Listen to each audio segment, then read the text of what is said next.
Bien, hablamos en directo con Andrés Ballesteros, politólogo. Buenos días. Buenos días, Nacho, ¿qué tal? Bueno, ¿qué te parecen las noticias que están llegando de Venezuela? Bien, pues bueno, ese titular que antes contabas y que también se ve por muchos medios de comunicación de prensa, ¿no? Escritos, tanto digitales como en papel, digamos que es un titular como atemporal, ¿no? El chavismo se atribuye la victoria electoral y la oposición, a su vez, pues critica o demanda un fraude electoral, ¿no? Es más o menos un nuevo capítulo dentro de la política latinoamericana y específicamente venezolana, que siempre dentro de su región ha sido una historia de una política bastante extraña, ¿no? Es un país en el que los procesos políticos no han sucedido al mismo ritmo o a las mismas velocidades que en su periferia o en sus países colindantes, y que se ve a día de hoy también en lo que es la propia naturaleza del régimen venezolano. Digamos que Venezuela es lo que la academia se cataloga como un régimen híbrido, es decir, un Estado que vive en una situación que no digamos, tal cual, es no democracia, no dictadura, en un momento en el que existe cierta competición electoral real, existe también, digamos, una crítica, una libertad de expresión para criticar, pero siempre es de forma simétrica, es decir, que hay elementos de regímenes democráticos, pero a su misma vez también elementos de regímenes autocráticos, y cuando eso se combina, vemos un país que, digamos, que es híbrido, donde además en esta región, Centroamérica y Sudamérica, es uno de los sitios donde más proliferan este tipo de regímenes. Bueno, los datos que veníamos hablando, o sea, las declaraciones de los distintos líderes, por ejemplo, es verdad que todavía no tenemos nada de Pedro Sánchez, pero sí que tenemos de dos representantes españoles, como son el ministro de Exteriores Álvarez y también el alto representante de la Unión Europea, todavía en funciones, que es Josep Borrell. Ambos también ya han, digamos, secundado la tendencia de Estados Unidos de vamos a ver lo que pasa con estas elecciones, vamos a analizar las actas. Recordemos que la oposición está diciendo que ahora mismo, bueno, que según sus actas hay una victoria de Edmundo González, pero también es cierto que la oposición no tiene la totalidad de las actas por diversas razones, pero que no tiene la totalidad de las actas. Entonces, debe haber un proceso público de lectura de esos resultados, de esas actas, en el cual todos los actores tengan una participación para verlo, ¿no? Para verlo y poder constatarlo. Eso es lo que ahora mismo debe primar en el gobierno de Maduro para poder legitimarse también internacionalmente.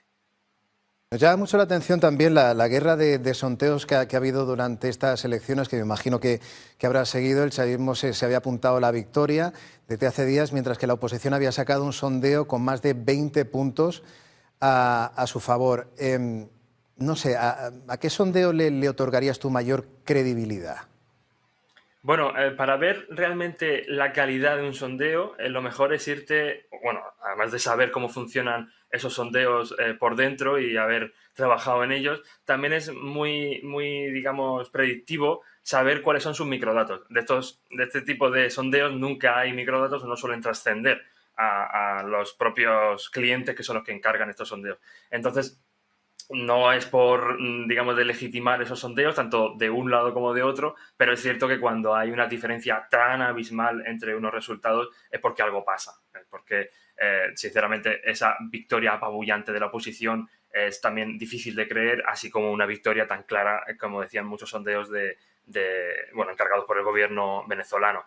Cuando hay un choque tan grande de cuáles son las predicciones, verdaderamente lo que estamos asistiendo es a un punto en el cual sucede algo políticamente y sucede algo socialmente, lo cual es una pena verdaderamente, porque Venezuela en estos últimos 2 años y pico, estaba viviendo un proceso de reconciliación nacional en el cual tanto el gobierno como la oposición estaban poniendo de su parte para volver a entenderse después de la gran ruptura que hubo después de la muerte de Chávez, con aquella era de Capriles, en la cual la oposición sí que tuvo un gran respaldo popular, y aunque nunca llegó a la presidencia, sí que estuvo muy a punto y tenía una gran fuerza, ¿no?, la oposición. Entonces, digamos que desde esa ruptura que se materializó con la decisión de la oposición de no ir a ninguna elecciones, con la decisión de Maduro de convocar una Asamblea Nacional Constituyente para absolutamente nada, y demás, parecía que por fin había unos acuerdos para poder ir a unas elecciones de manera justa, de manera limpia, y desgraciadamente al principio de este año se rompieron esos acuerdos, lo que se conoce como los acuerdos de Barbados, porque fue el lugar en el que la oposición y el gobierno firmaron ese alto al fuego, por así decirlo, pacífico. Es una pena verdaderamente, como decía, porque realmente había unas condiciones ideales para que estas fueran unas elecciones totalmente no digamos libres, porque nunca se puede saber hasta que por lo menos no veamos las actas, pero sí que, digamos, internacionalmente legítimas, ¿no? En el cual todos los observadores de todos los países que hubieran querido hubieran podido participar. Esto al final no ha sido así porque Venezuela ha denegado el acceso a muchos de los observadores que venían desde la Unión Europea, así como también desde Estados Unidos, aunque eso sí que es verdad que no entraban en el acuerdo inicial. Bien, como decía, ese acuerdo por fin se rompe y bueno, nos trae un poco de aquellos barros de estos lodos, ¿no? Esa muerte que hay que entenderla en un plano siempre internacional, como digo. Andrés, geopolíticamente, ¿a quién beneficia que continúe Maduro y a quién beneficia un vuelco a favor de la oposición? Bueno, pues siempre hay que ver las declaraciones, ¿no? Ya tenemos las declaraciones tanto a favor de Maduro como en contra y normalmente en base a eso podemos decidir cuáles son los bloques, ¿no? En el, digamos, espectro político venezolano, ¿no? Por un lado tenemos a los que han celebrado la victoria, como pueden ser pues, Cuba, también Honduras, también Rusia y China. China todavía no, pero bueno, se espera que enseguida también, que digamos que son el ente o ese bloque que todavía sustenta el régimen de Maduro, el chavismo. Y por otro lado tenemos, evidentemente, pues, los dos actores más principales que hacen la oposición internacional a Maduro, que son la Unión Europea y Estados Unidos. Pero como decía antes, la realidad es que tenemos que entender este proceso político no solo desde un punto de vista nacional de Venezuela, sino también desde un punto de vista internacional. Porque no es casualidad que la economía y la situación general de la política y de la sociedad venezolana haya dado como un vuelco en los últimos 2 años, como bien decía antes, y que haya dado síntomas de clara mejoría, ¿no? Y tampoco es casualidad que ese proceso de reconciliación, que finalmente ha sido fallido, como decíamos antes, también haya sucedido justo ahora. Debemos acordarnos de que Venezuela es el país con las reservas petrolíferas más grandes del mundo, el sexto también en gas natural, pero no está ni siquiera entre los 20 mayores productores ni de carbón, o sea, perdón, ni de crudo ni de gas natural. Es decir, esto nos indica el enorme potencial energético que tiene el país y la situación privilegiada que tiene geopolíticamente, porque tienes a los 3 grandes actores geopolíticos del mundo pendientes de ti. Por un lado tenemos, evidentemente, como hemos dicho, a Estados Unidos y a la Unión Europea, los cuales deben compensar el gran golpe energético que supuso las restricciones después de la invasión a Ucrania, etcétera, etcétera. Recordemos que la Unión Europea ahora apenas compra menos de un tercio del gas ruso que compraba en 2021, es decir, que ha tenido que compensar mucho esa balanza energética.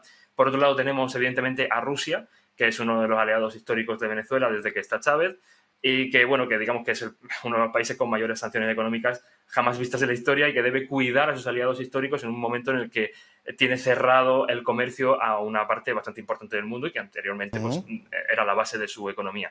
Y por último también tenemos al actor que mejor se mueve entre bambalinas, por lo menos de este siglo, que es China.